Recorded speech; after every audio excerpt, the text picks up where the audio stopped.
Good morning, dear students. तो cell the basic unit of और fundamental unit of life chapter finish हो गया था कल।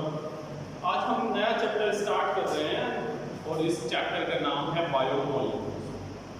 तो चैप्टर स्टार्ट करने के पहले हम पहले ये समझें कि व्हाट आर बायोमॉलिक्यूल्स। बायोमॉलिक्यूल्स का मतलब क्या है?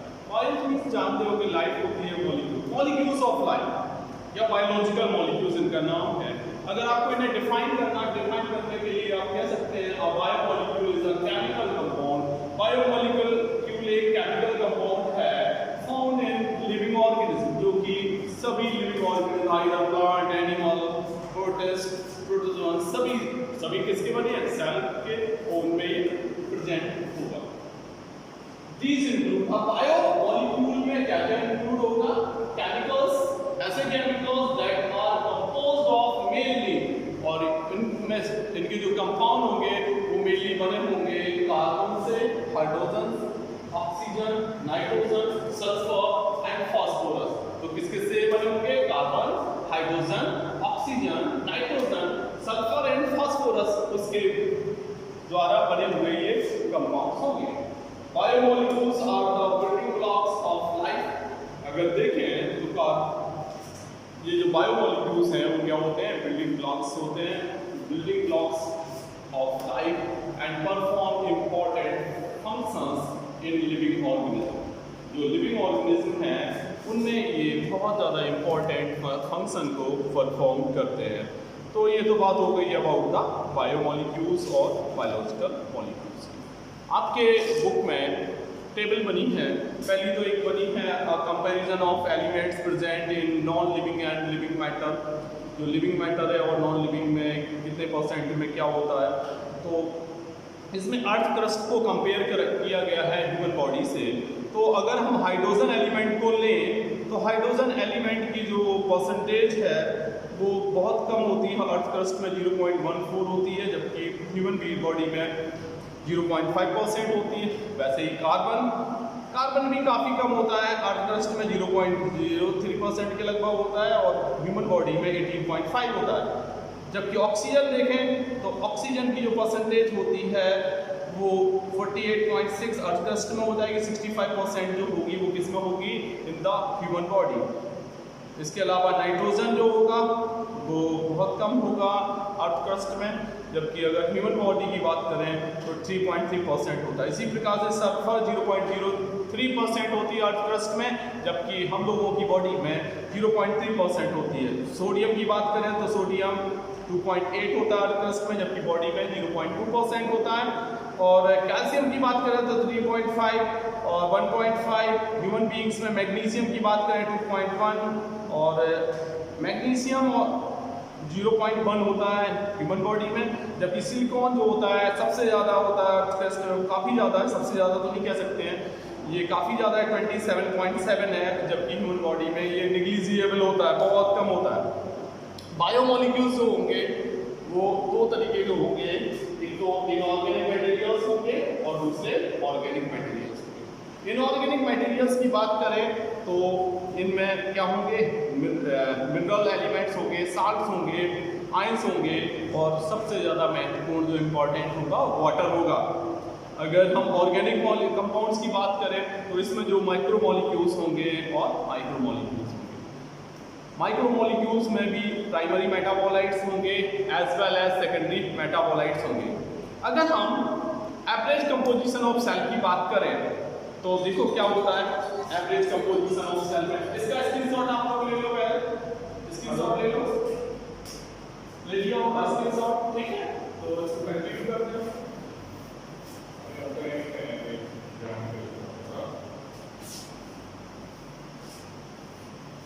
तो इसमें जैसा कि हम बता रहे थे सेल का जो एवरेज कंपोजिशन होगा उसको हम यहाँ नोट कर रहे हैं, आप भी नोट कर लो। Average composition of cell, average composition of cells, average composition of cells. इसमें देखो कंपोनेंट सबसे पहले क्या होगा?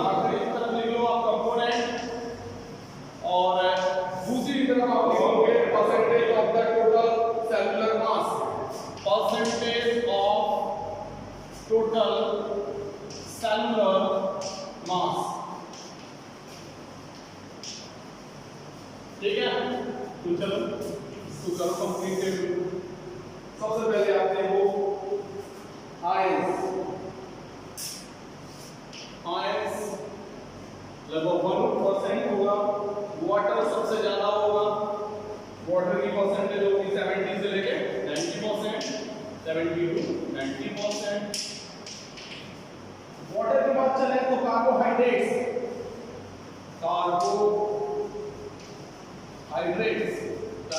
की परसेंटेज देखें तो लगभग 3% होगी। इसके बाद प्रोटीन देखें, लिपिड्स का लो पहले। कार्बोहाइड्रेट्स की बात देखें तो लिपिड्स की जो परसेंटेज होगी लगभग 2% होगी, उससे ज्यादा प्रोटीन्स की होगी। इसके बाद देखो प्रोटीन्स की जो परसेंटेज होगी वो होगी 10 to 15। एंड फाइनली जो न्यूक्लिक एसिड्स हैं डीएनए और आरएनए। न्यूक्लिक एसिड कितने होते हैं? 2 होते हैं, डीएनए एंड आरएनए। तो अप्रॉक्सीमेटली 5 to 7% इनकी क्वांटिटी होगी। इसका ले लो आप लोग स्क्रीनशॉट, जल्दी से ले लिया स्क्रीनशॉट। चलो इसके बाद बात करेंगे अबाउट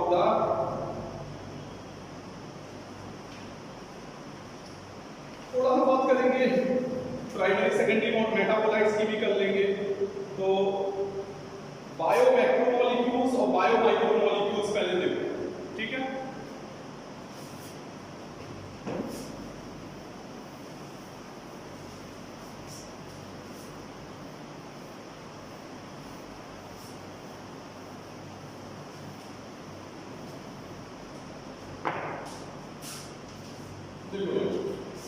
हम ऊपर लिख रहे हैं बायो मैक्रोमोलिक्यूल्स, जिसको हमने लिख दिया बायो मैक्रोमोलिक्यूल्स, ठीक है। और कौन कौन से हो जाएंगे इसमें? पहला हो जाएगा पॉलीसैकेराइड्स हो जाएंगे, पॉलीसैकेराइड्स, ठीक है। इसके बाद आप लिख लो लिपिड्स हो गए, प्रोटीन हो गए, लिपिड्स हो गया दूसरा, ठीक है। तीसरा हो जाएगा प्रोटीन्स हो जाएंगे, ठीक है। और चौथे जो होंगे तो क्या हो जाएंगे? न्यूक्लिक एसिड, क्या लिखो? न्यूक्लिक एसिड, आइदर डीएनए और आरएनए, ये हो गया, ठीक है। अब यहाँ एक चीज देखो, जो बायोमैक्रोमोलिक्यूल्स हैं उनके डाइजेशन से, उनका क्या होगा? डाइजेशन, यानी तो डाइजेशन, उनके डाइजेशन से क्या बनेंगे? बायोमैक्रोमोलिक्यूल्स के डाइजेशन से बनेंगे बायोमाइक्रोमोलिक्यूल्स, ठीक है, बायोमाइक्रोमोलिक्यूल्स। अब देखो, और इनके पॉलीमराइजेशन से क्या बन जाएंगे? बायोमैक्रोमोलिक्यूल्स। इसको लिखेंगे हम पॉलीमराइजेशन, ठीक है। अब यहाँ देखो इसके नीचे, तो ये क्या हो रहा है? देखो मोनो एंड डाइसैकेराइड, पहला क्या हो जाएगा? मोनो एंड डाइसैकेराइड्स, मतलब क्या हुआ? ये पॉलीसैकेराइड टूटेंगे, मोनो एंड डाइसैकेराइड टूट जाएंगे, फैटी एसिड्स टूट जाएंगे, फैटी एसिड्स एंड स्टिरोसिस, ठीक है। तीसरे देखो प्रोटीन टूटेंगे अमीनो एसिड्स में, protein will be amino acids में टूट जाएंगे। और चौथे जो होंगे न्यूक्लियोटाइड में टूट जाएंगे, न्यूक्लियो एसिड्स, ठीक है। ये हो गया। अब ये जो है ये सब बायोमैक्रोमोलिक्यूल्स जिसके सब हैं प्राइमरी मेटाबोलाइट्स।